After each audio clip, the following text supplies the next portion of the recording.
হেলিকনিয়া, এই নামটা আমি জানতাম না।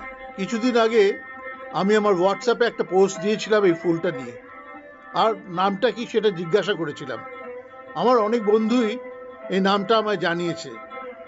আর এটা ছাড়াও আমি আরও দুটো নাম পেয়েছি এই ফুলটার। একটা হলো বার্ডস অফ প্যারাডাইস, আরেকটা হলো ইনভার্টেড ক্র্যাবস ক্ল। এই ফুলটা কিন্তু নেটিভ আমেরিকা থেকে এসছে। আমেরিকার যেখানে ট্রপিক্যাল কন্ডিশন সেখানেই হয়। এই ফুলটা খুব রোদ লাগে না, আবার একদম ছায়াতেও হয় না।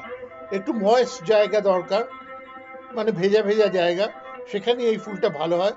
আর সেই কারণে ইন্ডিয়াতে হতে কোনো অসুবিধে নেই।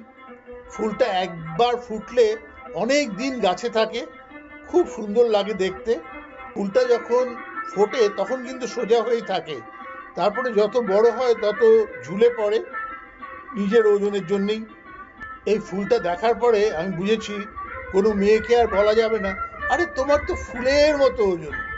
আমি আমার আগের ভিডিওটার লিংক আমার ডেসক্রিপশনে দিয়ে দেবো, ইচ্ছে করলে দেখতে পারেন।